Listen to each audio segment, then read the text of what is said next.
Welcome to the Modern Mindset Podcast. I'm your host, Josh Giordani. Special guest today, I have Guillermo Miranda. He is a real estate investor here in San Diego. Excited to chat with you and get to know you and your story and how you got started. Exciting stuff. I'm glad to be on. Yeah, I've been following you for like 3 months now, and I'm glad we connected. Absolutely, dude. So are you from San Diego? Yeah. I actually grew up here in Chula Vista and Eastlake. Okay, cool. Yeah, from like middle school all the way to college. Nice. Yeah. And how old are you? 29. Oh, you're young, bro. Yeah. Fuck. That's awesome.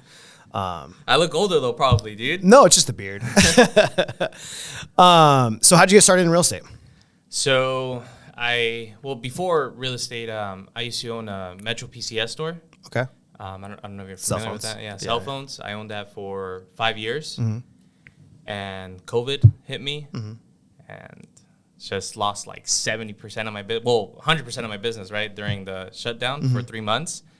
And then I regained slowly back of the business, but I never got back to like 100% capacity throughout the following 24 months. So I decided to shut it down. Okay.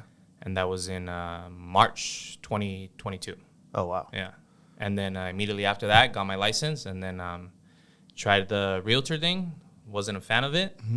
And just got into my first deal. That's awesome, dude. Shout out to Ryan Fisher. That's the guy that got me my first deal. That's awesome.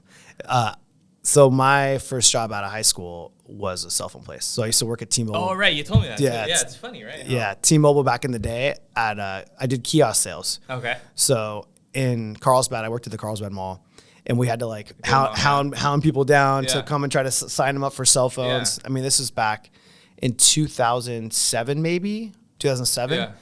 2007, I was in seventh grade, bro. I'm almost 35 next Saturday. Oh, okay. Yeah. But yeah, man, it was an interesting job. It definitely taught me a lot about sales. Yeah. It didn't feel, I felt a little shady back then though. Yeah. I feel like it was a little grimy. Well, kiosk sales, or kiosk business was like the boom. Yeah. From like early 2000 to 2014. Yeah. I owned the kiosk. Did you? In Plaza Bonita down south, right here, not too far from here. And I owned it for 3 months, bro. You're 3 months, and I was like, screw this, I'm done, I'm out. And I did it because I just wanted to open up my first like brick and mortar 7-day business shop, and it was women's products. It was body chains, bikinis, like ankle bracelets. You opened that? Yeah, bro. What? But hey, that's how I got really good at like sales. Interesting. Yeah. I feel like opening a business that I had did you know about No, like bro, jewelry? I just did it. I ordered from Alibaba, bro. I ordered like, I don't know, like $1,000 in product, which was 1,000 pieces. But yeah, I did that for a solid like 72 days. It was like a 90-day lease, 3 months. Like 72 days in, I was like, I'm done, I'm out. Was it profitable? No, of course not, bro. It was like a $6,000 investment that I made. That's crazy. I would have never thought to do that. Yeah, when I got started, so I worked at kiosk sales, T-Mobile, got my license in real estate 18, and then 2017 got out, worked in title insurance, and then now flipping. So it's been like a journey of evolutions. But yeah, when you were 18, so you saw everything go down? With the market? Yeah. I didn't know what was going on. Oh, okay. Yeah. So like 2008, when 2008 was happening, or 2007, all that stuff with real estate market, I had no idea. You know, you're 18 years old. You know, like there's no financial literacy that's taught in school. When that happened, I have to admit, I was aware of what was happening. Really? That's because my parents were like victims of that. Oh, okay. So, but yeah, that was cool. Like I remember thinking like, oh, like I know what's going on. I know what's happening. The simple basics, right? And apples and oranges. Oh, we're losing the house. Oh, what happened? Oh, my parents got screwed over with it.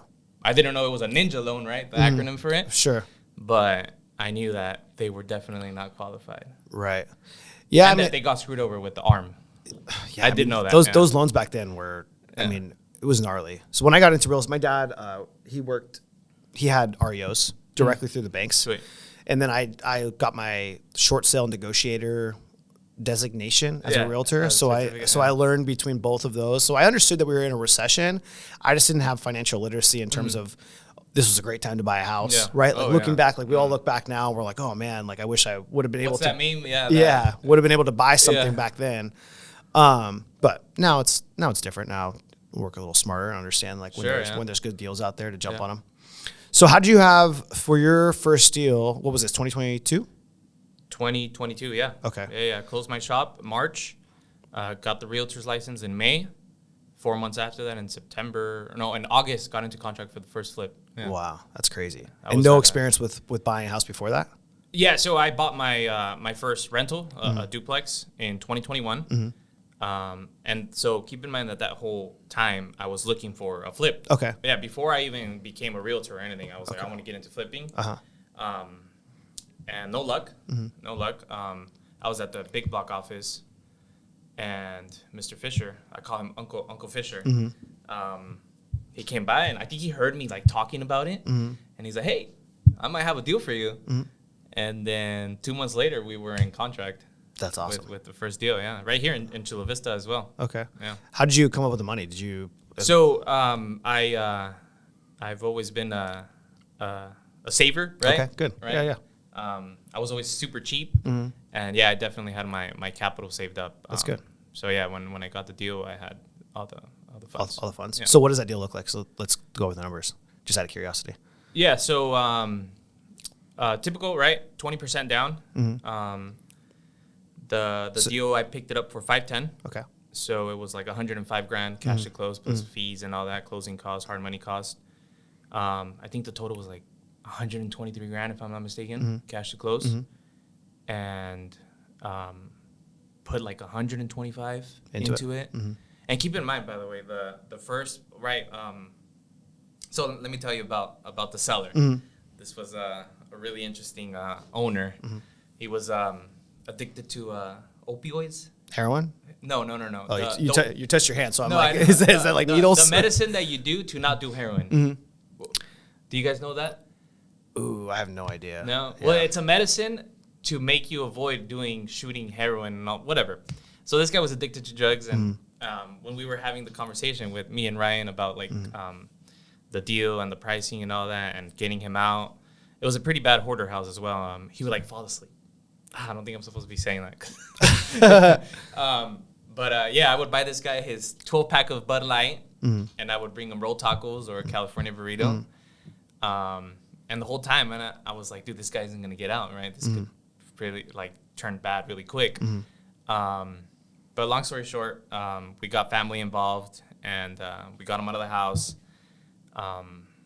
8 40-yard dumpsters. That's the biggest job I've ever done. 8 40-yard dumpsters of trash. Yeah, that's a lot. It was a lot. Yeah.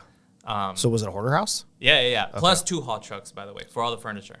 Wow. Yeah, and they were the 25-foot. So yeah, it was a ton of junk. Yeah. Yeah. Yeah. So I didn't have a contractor. Didn't have a trusted contractor. This guy fell out of the blue. Super grateful for him, Victor Sanchez. Did the job like in 8 weeks, which wasn't too bad for my first job. For your first flip, for sure.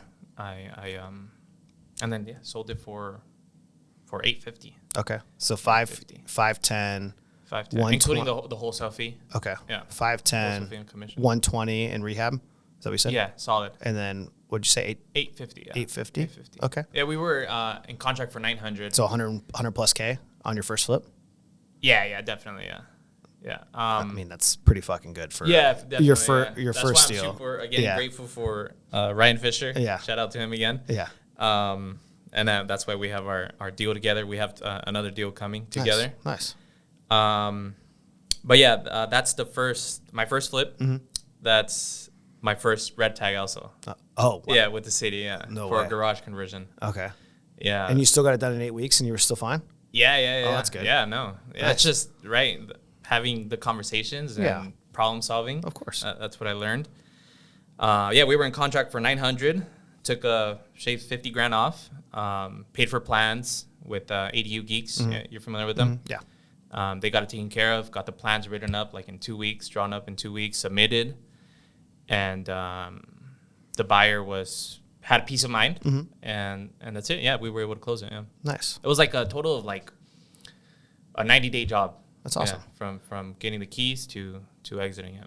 So since 2022, from your first deal to now, how many have you done now? 6. That's good. 7, That's including awesome. that one. That's awesome, man. Yeah, I have I bought 9 houses and 7 were flips. Okay, cool, man. That's rad. Yeah, so six last year. How are you finding your deals?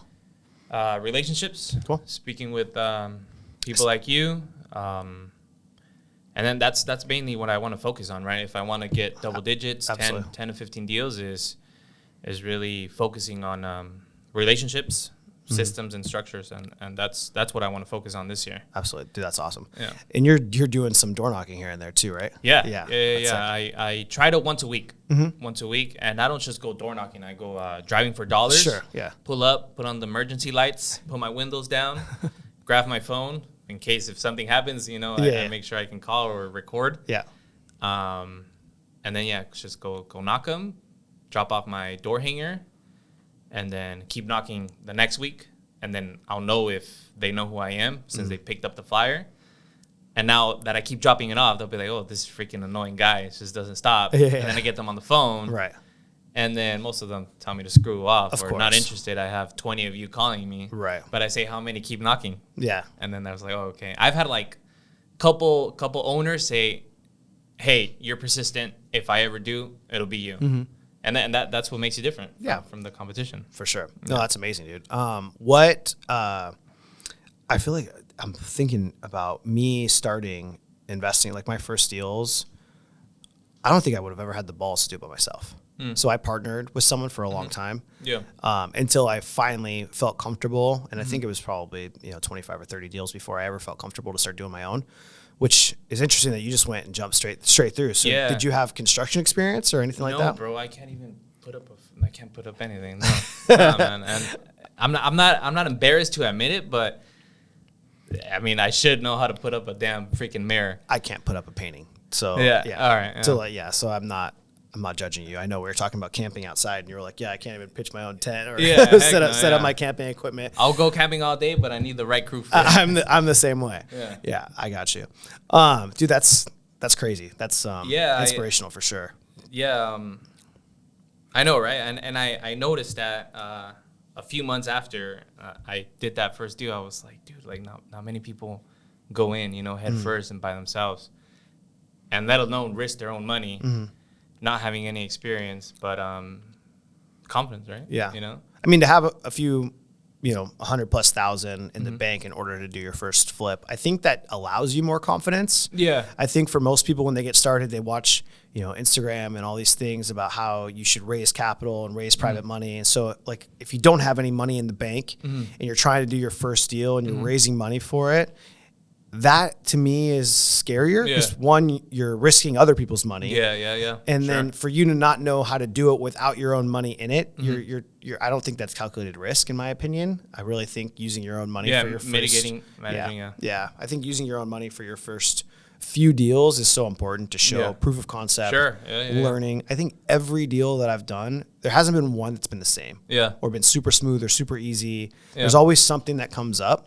There has been a few really smooth ones, but there's been some hiccups along the way that I just wasn't expecting. Like I was telling you about the HOA one with mine recently. Yeah. Thank you for that. Yeah.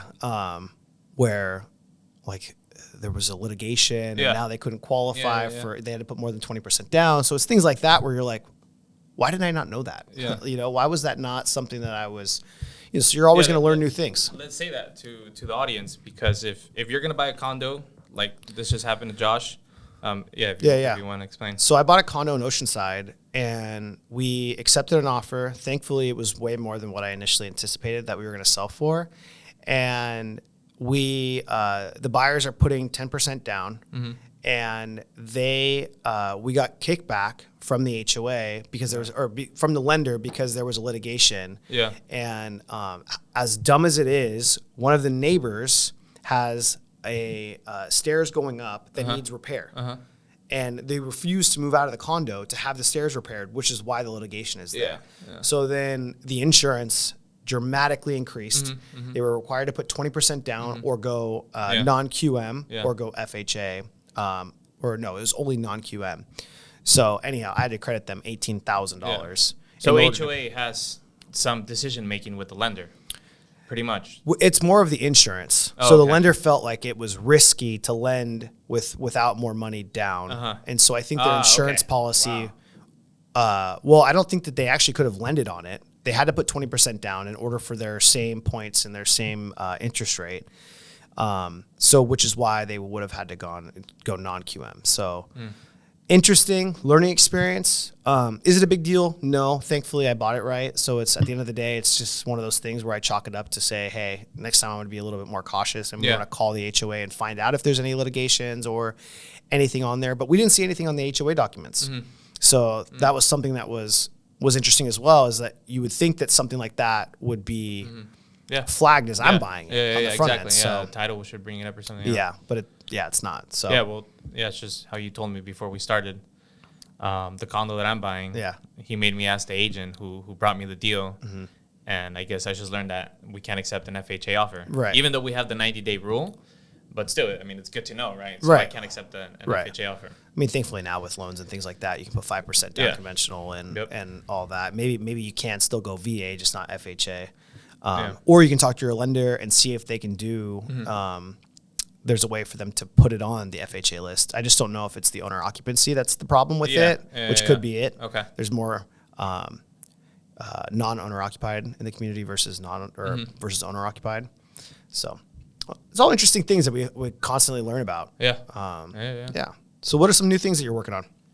Besides I want to mention right now that you said about taking on the first deal on my own. I remember specifically saying it's real estate.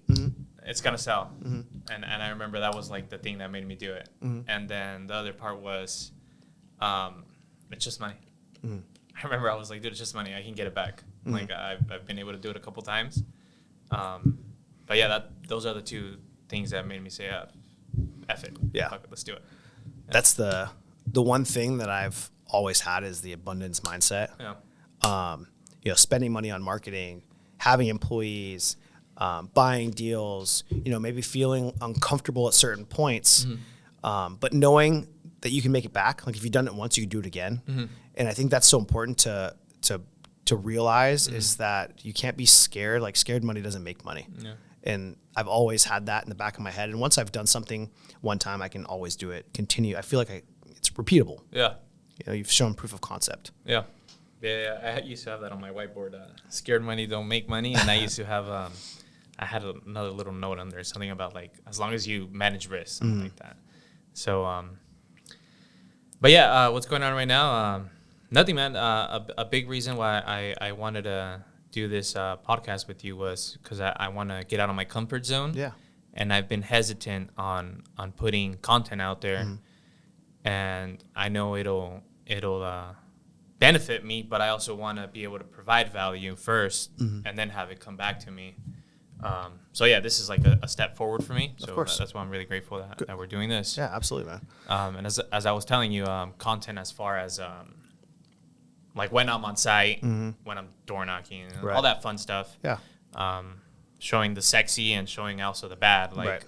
Like these past 6 months. So in the second half of last year, that's when I picked up my majority of my 6 deals. And it was, I missed out on so much content. Like, yeah, I regret it, I guess. But yeah, like with this. But you can always go back to it. That's the cool thing. It's like you still have photos and videos and things like that that you can talk and you can do voiceover. I think like for you and I, like we would have never connected if it wasn't for social media. And I think a lot of people who I've connected with over the last 12 months, 18 months, social media has been a big part of that. And I know it's kind of cliche to say, but some of my best relationships have come directly from people who I've met online and connected with and doing more deals and getting more leads. And it's generic. And then people get to know you as a person and who you are and what you're about. And, it's a cool thing. Cause I'm sure when we met we probably thought that we knew each other already because we've always we chat, we shoot the shit, and we see each other's stuff. So it's a powerful thing. Tell me about a story about, I have one, tell me one about someone that you met through social, Instagram, whatever, and then made money. So last year, I actually got another lead from him as I got here. Last year I bought a few houses actually directly through social media. One person I bought one, and then someone on his team reached out to me directly through social, just saw my stuff. And I wasn't posting a ton, but I was posting, a bit. And he sent me a DM, and he had another property for me. And then I ended up buying, I think, 3 houses from him last year. And that's not even including like leads and things like that. But he was my biggest lead source that I had last year. Yeah. So it's just a powerful thing to be able to connect. And then now we're friends. We're homies. So like we call each other all the time. And it's like, it's just, it makes things fun. Yeah. You know, it's not just like, hey, close on this house. Yeah. You know, I don't know. It just doesn't make it like work anymore at that point. Yeah. So absolutely. Yeah. Yeah. So I have a really good story with someone that I met. It was this guy that did a 16-unit condo flip in Florida. Holy shit. Yeah. Yeah. And this was like almost 2 years ago. No, like 18 months ago. And he hits me up. Right, we just kept talking back and forth. He would see what I was doing, and I would see what he was doing. And he brings a deal. He's like, "Hey, do you want to buy this?" And I was like, "Yeah, heck yeah." It was. It's in City Heights, but I like to say that it was in Kensington because it was like 2 blocks away from the sign. Right. But yeah, that ended up being a monster deal, and it was crazy. Like, dude, I met this guy like. Just like, oh, what's up? What are you doing? Oh, I'm flipping a 16-unit condo. And he's from here, though. Oh, nice. Yeah, he's from here. Nice. He did a syndication on that deal. And that's something we should talk about because that's something that I want to do like in the next 24 months. Yeah. But, yeah, he brings me this deal. And then I was like, yeah, I'll buy it. Long story short, the deal went south. We ended up partnering on it. I needed the capital. I had my money allocated for other deals already. And we partnered on it, and we were paid handsomely well for it in like 28 days. Damn, that's crazy. Yeah, it's crazy. Like, dude, like I had met this guy, I think, once in person, but just continuously chatted throughout the past year and a half. And then we did a super cool deal together. That's awesome, dude. Yeah. Yeah, I mean, it's power of that kind of stuff. Yeah. Let's talk about syndication. So are you looking to do some of the ADU development things? Is that what you're thinking? Yeah, that's my goal. That's my goal after this year is to score a nice piece of land here in Chula, and put together like 4 or 5 people. I don't want that many people together. Right. And do like how many units do you want to do? My goal would be 10. Okay. Yeah. Okay. 10. I have 3 ADUs. That's my goal this year to get those completed. Hopefully, I start in March. My goal is to do it in 6 months. So from whenever it's approved, 6 months I want to do it. But after that, I want to jump to 10. Nice. Yeah. Yeah. We were talking about Andrew Greer before we got on. Sure. I feel like all of his stuff sometimes hit all the TPA stuff. Yeah. I know the rules just changed for 2024. Yeah.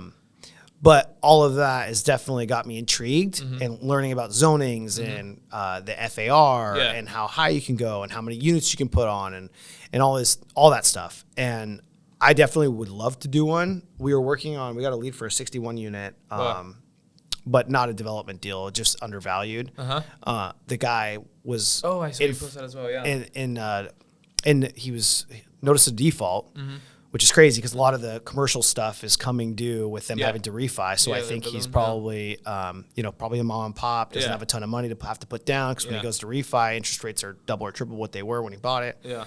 So, but it's just cool to be able to work on bigger and cooler stuff than just fix and flips. At the end of the day, like, it becomes a little repetitive, but having, something like a 10 unit that you're working on because you keep it. And then your exit's maybe 3 or 4 years, right? Yeah. And that's when you're gonna make a ton of money. And someone that I interviewed a few weeks ago, he was talking about having eggs hatch. Like you do one of those big projects that you throw in per year. Yeah. And every year then after, you just have an egg that hatches. Yeah. And then the following year, an egg that hatches. So you do these big projects and have all these little eggs hatch. Yeah. All of a sudden you look back and these one deals made you $1 or $2 million bucks. But you consistently start adding them in to the pipeline. So that's my goal with all the new ADU laws and everything. I think I saw this word be used by what's his name? I forget his name, but micro developers, right? We can now be micro developers, and now that you say laying eggs and one hatches, so that's my plan, right? To flip, whatever 6 to 10 houses a year, keep one and build ADUs. So that'll be my egg hatching, and then I'll keep it or exit it in a couple years, right? And that'll potentially be a $1 million 1031, right? Yeah, I would love to get. have one egg hatches that every year that's a 7-figure payout. It's not impossible. It's totally doable. Yeah. And I think people, because our business is transactional. That's the thing that sucks. I'm super grateful for it, but we have to keep finding and getting the next deal. Right. Unless you have good passive income, which I don't yet, but that's obviously part of the plan. But that's something that like people should know. Like flipping is like transactional. You have to keep hunting, which we love to do, and it's part of the business. But that's something else that I realized is, right, I have active income right now. I have a little bit of passive income. I want to grow that. And then I think I want to get a business again. So I want all those three. I used to have the business, but I want to open up a business again, and that's something that I'm going to be thinking of doing again. Do you think the business would take away from the flipping side, or do you think you'd be able to delegate better? Right. Or just delegate? Because how good is our time allocation with flips? Like yourself, you're not on site. I'm on site because I want to. You're on site because you don't need to be, right? I don't need to be on site. So I know that if I took a step away from that, I definitely have time to build a business. Yeah. See, for me, like on our side, we're a lead generating machine. And so like every day there's always something that I have to be doing, or Zooms or coaching calls or things that I'm on. Yeah. So that's what makes it a bit more challenging for me to think about other businesses. That's why before we were talking about social media. Yeah. When I dedicate one day a week of doing social media, and then all the rest of my time is purely focused on the business, because it is challenging when I take my focus away from flipping and I put more into something else. Then I end up feeling it 3 months later, where I was like, damn, I wasn't putting my effort into here, or pouring into employees, or actively making calls or keeping up with my relationships. Then when it takes away from my flipping and my active income. So it makes it challenging. But I agree with you, dude. Deal hunting is fun. Yeah. And I'm sure we both love it. It's the hardest, yeah. It is the hardest. Yeah. I get excitement from it, and that's one of the main reasons that like I enjoy the deal hunt part of it.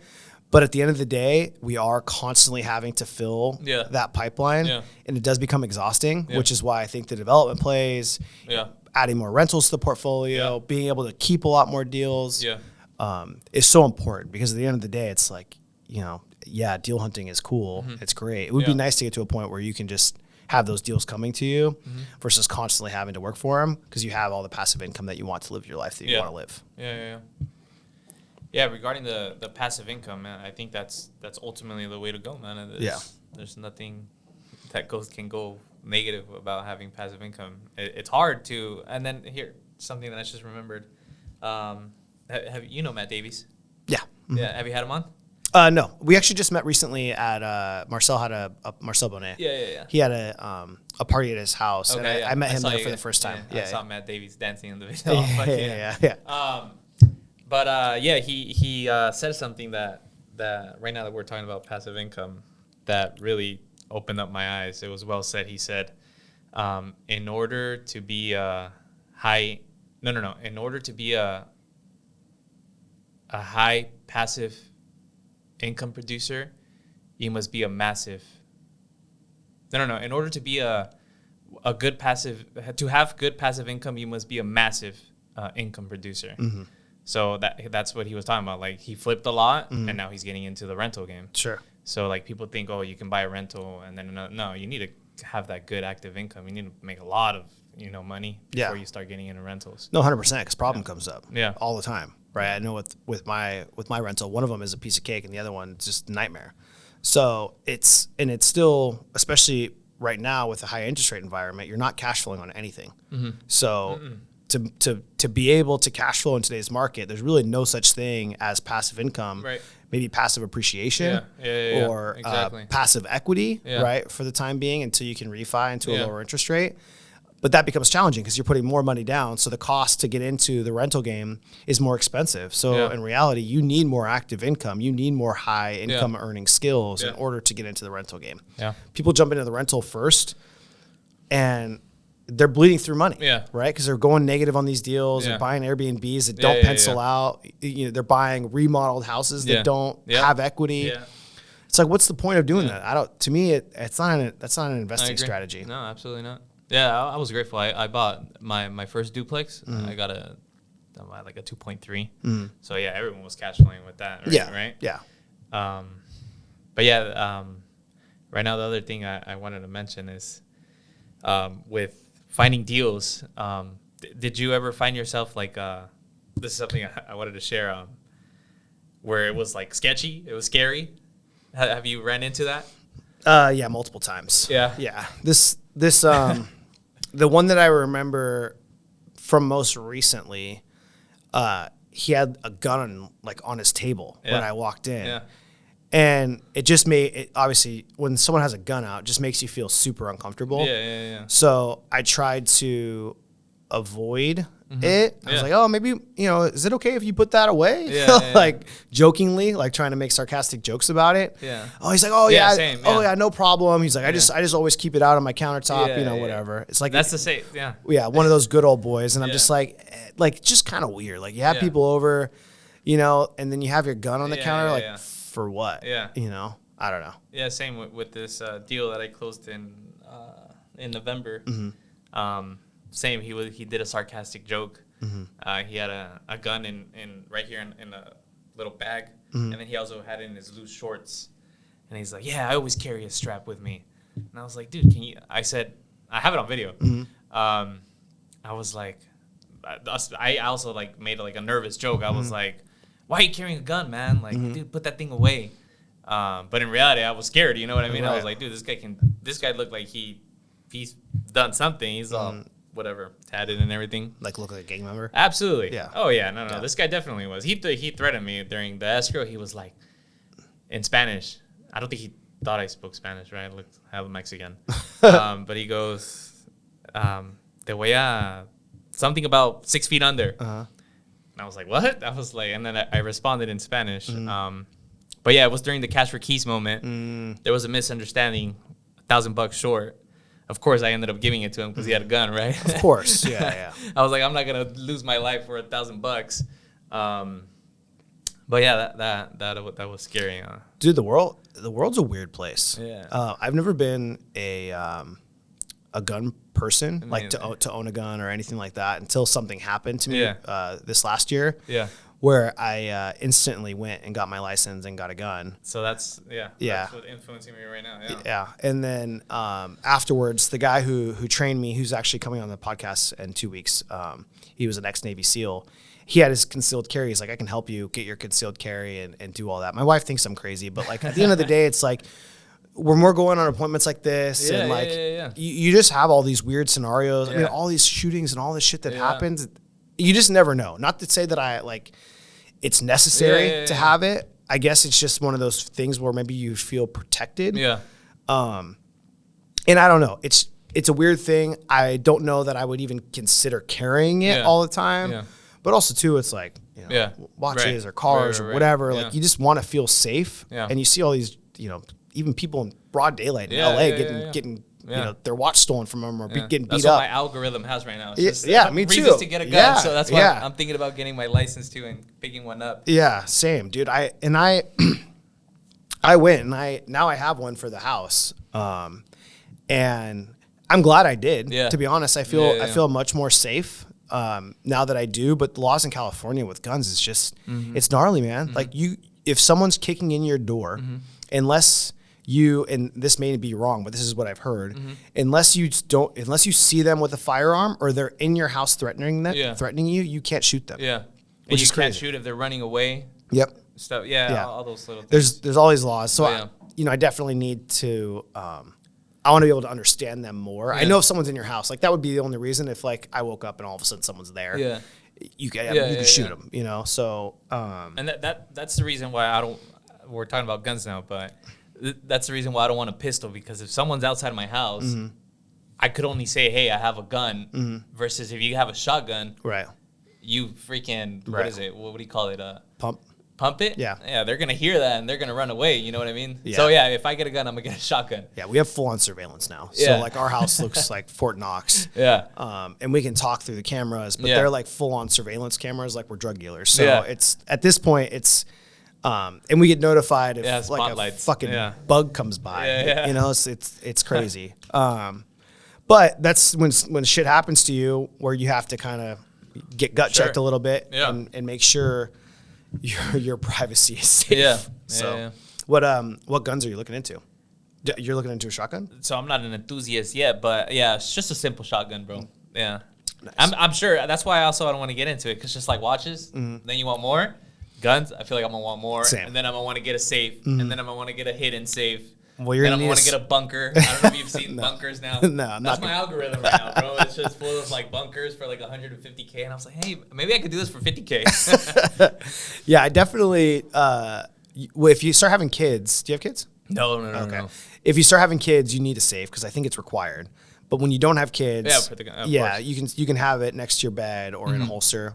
But yeah, like when you start having kids, you need to put it in a safe, which is obviously very much more safe than having it on your nightstand or whatever. Yeah. So yeah.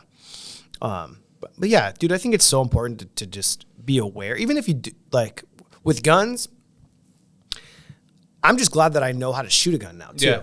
Because imagine if something happened and they fell and they dropped their gun and I didn't have a gun, then at least I knew how to use it. I know how to shoot it. I don't know how to set it up. Right. And I think I know the safe, and that's it. I split Call of Duty, so it's like, right. Figure that out real quick. No, I know you have to respect a gun, but yeah, for sure. No, I don't know anything about them. Like if there was something going on, I just think I could grab it and shoot it, but that's it. If I need to reload ammo, no. Speaking of watches, I saw yours. What else do you have? Is that? It's a AP. A Classic Fusion? No, it's not an AP. It looks like an AP. No. Oh. It's a Classic Fusion. I thought for sure it was an AP. No. Dude, they look exactly like the offshore ones. Right, yeah. They look exactly the same. Yeah. I'm a big watch guy. But it's funny, dude, you start buying, like we were talking about cars, like buying an exotic and things like that. You end up getting these things, and then they make you happy at first. Yeah. And then you forget about them. Yeah. You're like, fuck, why did I even buy that? Yeah. So it's just kind of funny. So what's your dream car? I don't know if I have a dream car, but if you wanted to get something next, what would it be? No, better question. It's just a base 911. Okay. Chalk. Okay. GT3? 911. No, base.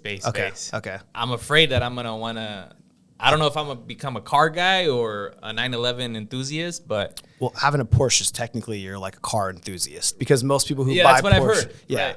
But see, so let's kind of talk about that right now, the dreamer part. Like to me, it's just a car. To some people, you said it's like a car enthusiast. Like you're officially a car guy. But the dream part, like that's something that I've been really bad at with my goal setting. If only I had bigger dreams. If only I was a dreamer. I feel like my business would have been double this year. At the beginning of last year, I said I just want 4 deals, and I did 6. So, like yourself, would you say, like, with your goals, like, are you a dreamer? Are you realistic? And that's what I wanted to talk about. The 10x is easier than 2x. Do you think? Sorry to transition from. No. Yeah, I think this is more important to get to it. Yeah. Would you think, Alfred, that I'm a dreamer or realistic? Probably a good hybrid. A hybrid? I think I definitely, when I set goals, they're definitely high. Yeah? Okay. Yeah, they're definitely high. Like last year, for example, my goal was to make over 7 figures. There was a lot of things that I had on my goal list. I think for years previous, it was buying rental properties because interest rates were low. Now it's not like how many rental properties I want to buy just because interest rates are high. So a lot of deals just don't pencil out. And it's harder to find. So I can't really make a goal on how many houses I want to keep this year. I can definitely make a goal in terms of how many I want to flip this year. What is that? And it's a very scary goal. And so do I think that I'm going to get close to it? I'm going to do everything in my power to get close to it. So I'm reverse engineering my numbers to get as close as humanly possible to those numbers. And just give myself enough opportunities at bats to try to get close to that number. And if I can do that, that's all that matters to me. As long as I can get the at bats and I know how many leads coming in, I know how many deals or how many leads it takes for me to get a deal. So as long as I know that hamster wheel is turning in the right way, that's all that matters to me. If I come short of it, I come short of it, but I'm not gonna beat myself up because even if I get close to it, it's going to be way more than what I thought. Right. And I was just talking to him. I'll be a little vulnerable on here. It's hard. Every year you make bigger goals, right? We never make smaller goals. We always make bigger goals. Yeah. So 2023 was by far the best year I've ever had. Yeah. Was able to, potentially, I think it was 10x my business, Wow. compared to 2022. And it's a scary thing. Yeah. It's a scary thing to think like, hey, can I do this again? Yeah. Is this Yeah. repeatable, right? And we're talking about having the abundance mindset. Like, I do think that it is repeatable, but it becomes scarier and scarier as you continue to grow, because now you're putting these big numbers out, and you almost have self-doubt in a way. And recently, the start of this year, I've been feeling depressed, and not from things that aren't going good, because things are going great. I was able to travel a ton last year. I got married last year. There's nothing that's going wrong, but I almost feel like I'm an imposter. Like, do I deserve all the things that had happened in 2023? And can I make the same thing happen in 2024 and beyond? And so it's become, kind of a scary thing. And I've had kind of more of an emotional roller coaster for this year of emotions on getting to the place that I want to go. Yeah. And it's really hard because you have to once you start growing, you have to push past your own boundaries. Yeah. So Yeah, I could relate to that. How you said the self-doubt comes in with having high goals. Last August, I think that's like the first month I've ever been like depressed. I had never felt like, I don't know if I was depressed, right? Maybe I don't want to admit it. But August was a terrible month for me. And that's where I had my goal of the last quarter of the year, my goal was make $500,000. And like you said, everything was going great, but I have no idea why I was depressed. I think it's because I felt lonely that month. I think that was it. Because I was like performing and doing well, etc. Right? But that's crazy, right? Everything is going good. Yeah. And then us men and business guys, when we're making money, when we're getting deals, we have that, that high. That's when we're super happy, right? Wouldn't you agree? Absolutely. But yeah, I still wasn't. Yeah. It was crazy for me. I still haven't identified what it was. But yeah, that was definitely a moment in my manhood where I was like, what's going on? Like, you don't know who you are. Totally. Yeah. And I think sometimes, dude, it's important as guys to be in touch with your emotions, like being able to be in touch with your emotions and know that you're going through something. Because then you can talk about it, right? Because as guys, we try to keep our ego in check, or say that everything's rainbows and butterflies and that we're tough. But dude, at the end of the day, we all can feel a certain way. And I used to say that anxiety and depression was bullshit. And I try to post all these quotes about always like doing more and taking action, all this stuff. But at the end of the day, dude, sometimes we all do have breakdowns. Yeah. And we all do have a mental capacity to where we can hit our limit. And we start getting anxiety and we start getting depression, and it may not be anything that like it is really going on. It could be that we're just hitting some type of wall that could be a breakthrough to better yourself. Yeah. Your biggest setback is your biggest step up. Right. Yeah. That's what got me out of it. Yeah. My friend, he told me that. And he just told me out of the blue, not because I was telling him how I was feeling. That's something also we need to get better at, telling our friends and whatnot. But that was it. That exactly what you just said. My friend told me that your biggest setback is your biggest step up. Yeah, I hopped out of it and then got that massive deal and I was back. Well, it's funny. I think your friends and your family, like they can read you, right? Oh, especially mom. Right. Oof. Yeah. Whether or not like they know that, or you've talked about going through whatever you're going through, they know something is going on. Like, for example, we, no one knows this, but you can't get ordained in Mexico. So last year when we got married, we technically didn't get married. Yeah. So we went to the courthouse to get officially married this week, actually, Wednesday. Oh, nice. And we went to dinner afterwards with my mom, and my mom called me the next day, and she's like, everything okay? Like, I could tell you're really quiet and blah, blah, blah. And then at that point, I'm like, okay. And I kind of just went through exactly what I was just talking about. And she could tell, right? Like, she could tell when you're not your like upbeat self. You're not, super engaging in the conversation. You're kind of looking at your phone. You're distracted. And I do think a lot of how I'm feeling is because of how busy we are. And then also too, I did have to cancel on 4 deals, so that could be just kind of one of those like ego hits where you're like, fuck, why isn't things going the right way? I'm going through that right now. I started an eviction on a deal that I wanted to close on with Ryan Fisher. That's our second deal together. And I got bummed out about it, right? It kind of impacted, not my ego, it's just my whole self as an individual, because we have the goals, right? And it's like, right. We're shaving something off the goal, but maybe that was it. I wouldn't say like ego. It's just, I mean, we love hunting deals. To lose a deal is not fun. Even if you make a little bit on it, it's still a deal. So having those and continuing, and whether or not, see, for me, I love looking at things like more of an income goal versus a deal goal, if that makes sense. But you can still reverse engineer it to where it's deals and money. But because you can do less. Less is more sometimes. That's what I've been having a conversation with myself. Like, I wonder if this year, if I do more deals than last year, if it's better that I just do them on my own and do less and have time to travel more. Sure. And I think that's going to be the case. Well, bro, I mean, success is the way that you define it. So if you, like, for some people, they don't want to travel. They want to hustle. They want to grind it out. They want to go and make as much money as humanly possible and do all the possible deals, but then not have a life. Right. For me, that's not me. I want to be able to do I do want to do as many deals as possible, but I also do want to be able to go and travel and have a life and not feel stressed and anxiety and depression and all these other things, because no matter how busy you are, you can still have those feelings too. And with how much money you make, I'm sure you know a lot of really rich people who aren't happy.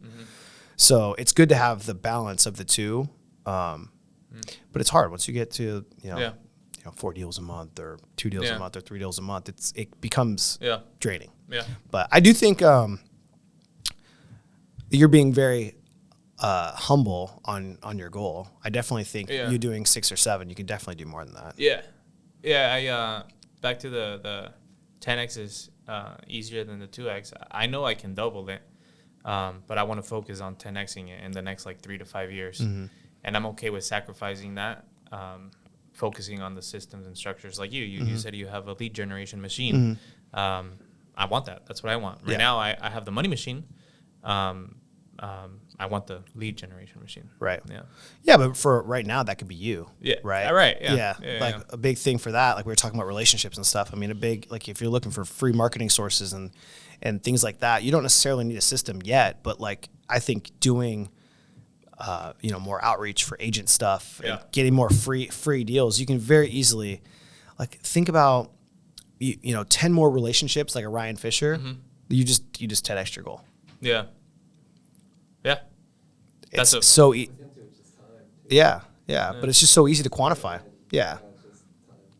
So I think for doing your 6 deals in your but doing 10 deals in your first full year, dude, that's pretty sick. And by yourself. 6.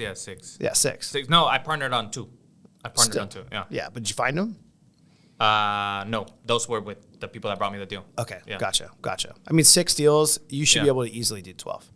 Yeah, very easily. And with 12 deals, our average here is $100,000 per deal. Right? So that's a very easy 7 figures that you can make if they're not all partnerships. Even if they are, I'd still count it as 7 figures because even the splits and things like that, even if you're splitting 50-50. So that's another thing I wanted to ask you about the structure. I think I'm gonna, again, if I want to scale it, I'll do like, if someone brings a deal,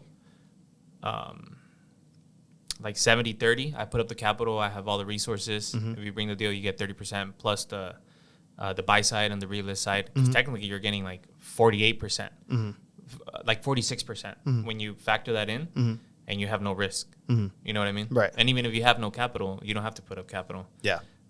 So that's something that I'm thinking of setting up. Yeah, I don't know that you need to. I also want to. It's badass, like flipping a house is pretty cool, right? No, for sure. Yeah. I mean, how I got started is I was given equity interest in the first 4 deals, and that's how I saved up enough capital in order to start investing by myself. Or investing with him. And then I started using my own cash and my own money and all that stuff. But so I do think it's important. I don't know that I would do it with everyone. Sure. I want to be very selective with who I'd be willing to partner with on deals like that. One right now, I do have the agent who brought it to me. I did give them, or we talked about equity interest in the deal because he waived his commission up front, so it made sense for us to do it, which I think is important, right? Your agent needs to be your partner in the deal too, right? To help the seller to get them to net as much money as possible, but then also make it make sense for you. Yeah. This one was listed on the market, and we gave it enough time to where it was marketed, and they took my offer. We wrote off market, and then when they didn't get the activity that they wanted, they didn't get the offers. We wrote off market. They waived their commission, and then I was able to give them equity interest in the deal, just to make it make sense. Because or else, if there was more commission involved, I wouldn't have been able to buy the deal. Yeah. So it's cool when you have agents like that who are willing to be your partner in the deals. But again, it's just I would be very selective with who I would do it with. It's hard to be able to just offer that out like to the public and say it. Like I would never want, to put that out there to where then I'm getting deals from people who may I just don't feel comfortable partnering with them in that sense. And also I wouldn't necessarily do it on the first deal. It'd be like second or third deal together. Sure. Yeah, sure. And I think it just matters on the deal. There's a lot of factors, right? Like with us, like if we have a deal, maybe it hits that 8% margin, but it's really tight and like we're really pushing it to like the max ARV. On those, it's like I'm not willing to lose money on it. We still I need to have standards to make our minimum per deal.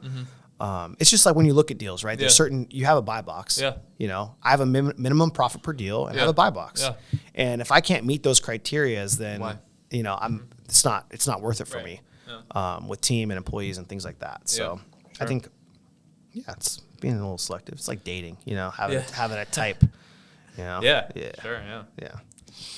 So, right now the deal that I have with Ryan, it's a triplex. I was telling you about it before we got started. Everything that could have gone wrong with the deal happened, except I don't know if there's wood, but hopefully it doesn't burn. That's the last thing waiting to happen, bro. Well, maybe you get fire insurance. Everything. The city got involved.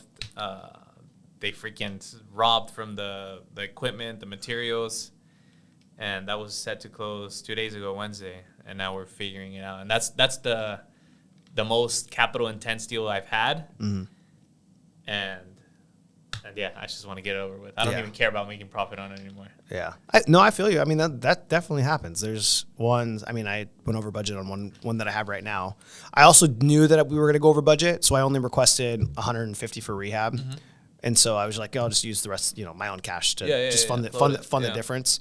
But it's never fun. It's never fun. And then we went over an additional $25,000. So, but it was a big house. So I always go over budget. Yeah, I know. I always go over budget. I feel like sometimes I just underestimate, but most of the time, like now I'm using my own cash. Yeah. Oh, so really? Okay. Well, both. Yeah. So the gap funds I use private. Yeah. But then I now have a private investor too who will fund my deals 100% and the rehab. It's just higher points and higher percentage. Sure. Wow. So it just depends on the deal and where I'm at and like if I have a ton of capital, then I'm willing to use my own money if I need to.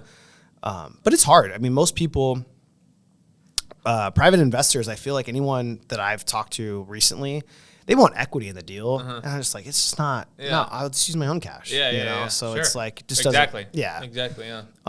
And that's something that I also learned is like, we all know a bunch of people with cash. And that's what I've learned that ever since I got into this business or started making money is like, I much rather have a relationship with someone that can provide value than just cash. 100%. So like I know a lot of people that can give me cash for gap funds. That's what I'm currently looking for right now. But I took a pause and I said, no, I don't want some guy with money. I want some guy that can provide value. Because the money I have, the money I can come up with if I don't need it. If I need it, I mean. But yeah, I'm really happy that I took that pause and I know that I'm looking for someone with value. Sure. Rather than just here's $100,000. Right. Nah. Yeah. And I think too, like with the flipping business, the scalability, like if you're looking to do a shitload of deals, you have to have private money. Yeah. You do. You have to have private money because you're constantly turning it over. I mean, in most cases, you're funding your rehabs and then getting reimbursed from your hard money lender. So it's very important to have, one, have your own cash, but then to scale, I think having private money is extremely important.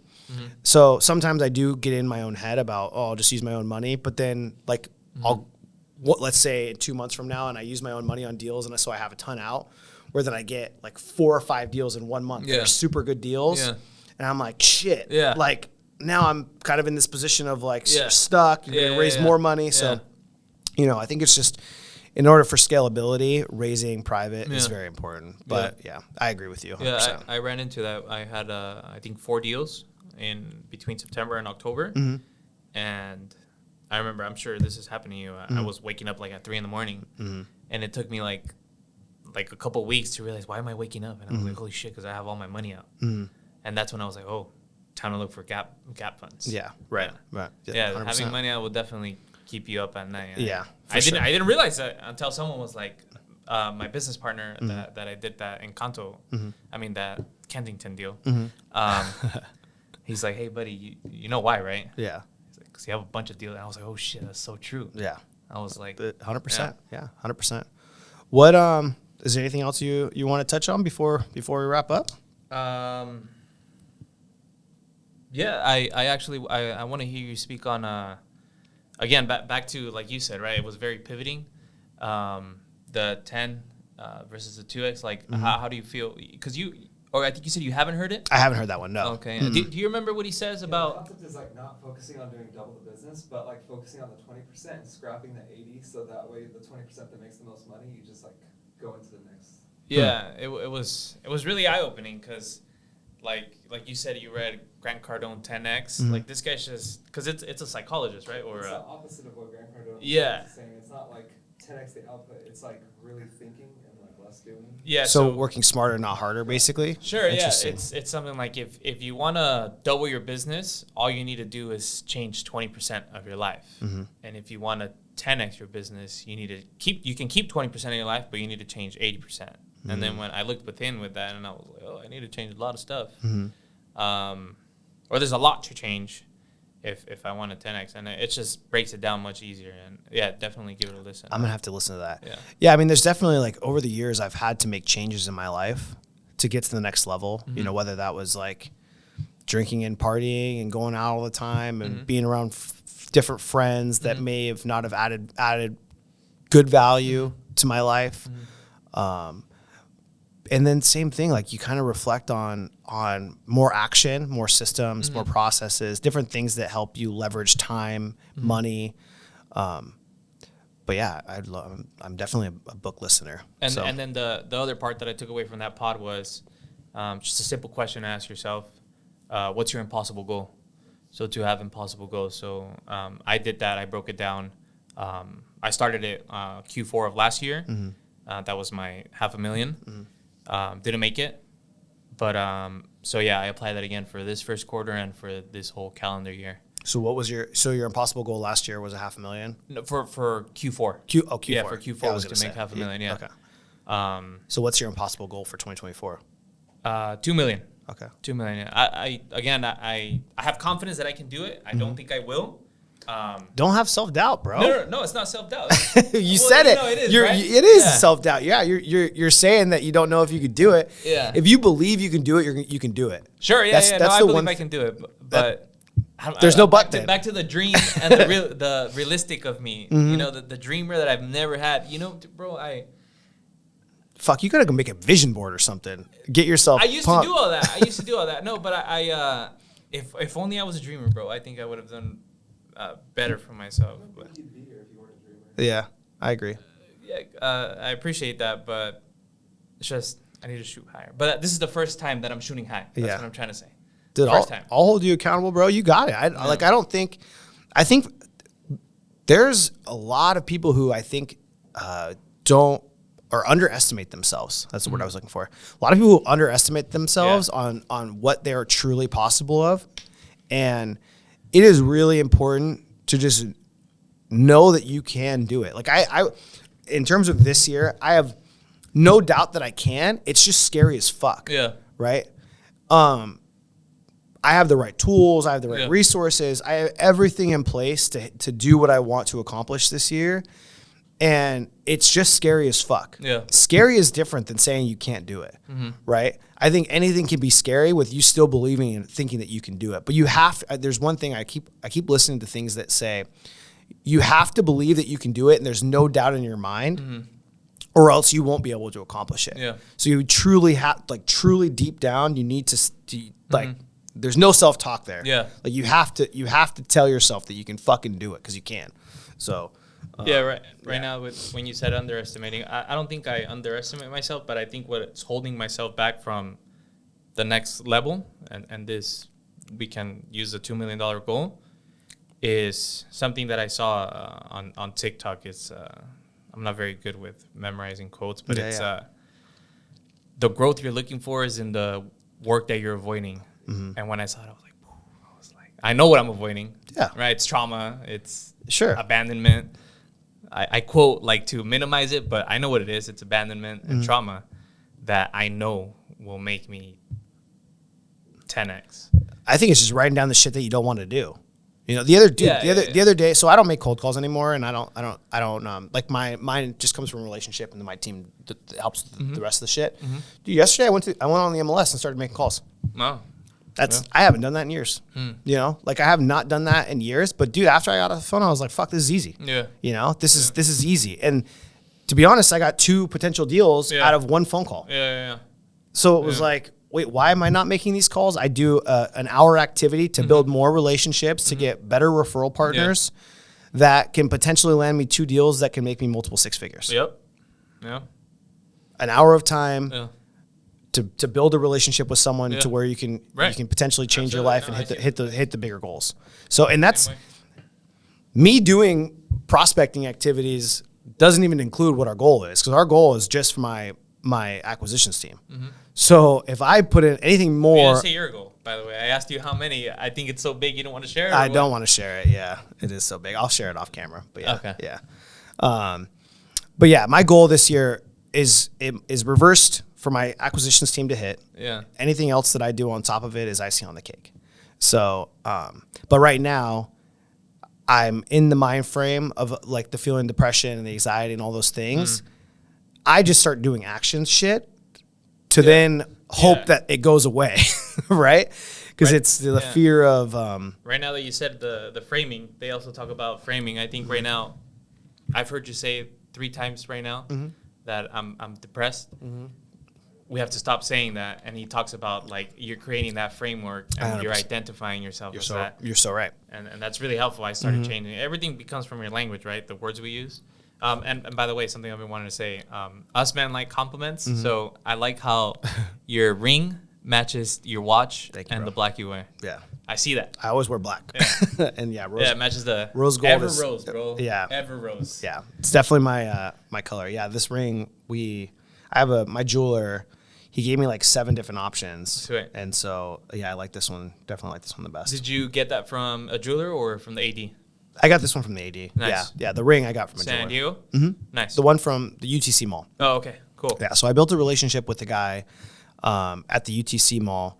And really, like, if anyone like goes in and tries to buy a Rolex, for anyone that's listening, like, you can't just do that. Yeah. Like, you can't just go in and ask them what they have in stock. They'll tell you that they have nothing.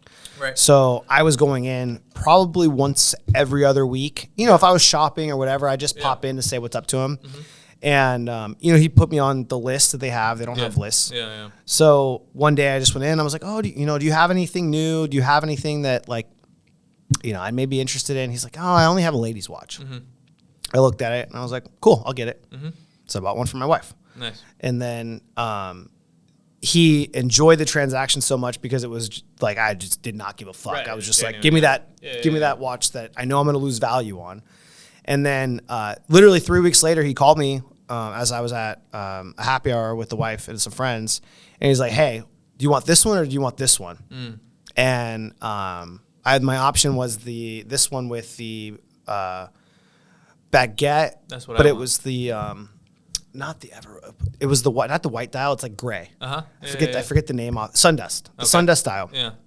And so I was like, I'll just go with the chocolate dial. It was like $3,000 or $4,000 less. Yeah. So yeah, that's the one I want for my 30th birthday. Nice. If I hit this other goal that I have. Yeah. With baguettes, that's the exact one. It's only like $3,000 more for the one that you have. Yeah. I really wanted the olive dial. Yeah. So, but it's just impossible to get. Like you had to go. I would have had to go to a jeweler to get it, which I did the week before. I actually was trying them on before he called me, and I was going to buy it directly from my watch guy because I have multiple. From the guy who I bought my original one from, because I could never get it from an AD until I finally was able to get a relationship. So yeah, but watches I like the olive dial. Yeah, watches are fun. I like the new yellow gold green face too. For whatever reason, I like the green faces. Too obnoxious. It is. It's loud, but I don't have a loud watch. Yeah. So I feel like that's like one that I could just buy to go. I wear this daily now. Like I don't really? even wear my other one that I have. That's why I bought very this. often. I wanted a daily that not many people have. What does everyone has for Rolex as a daily?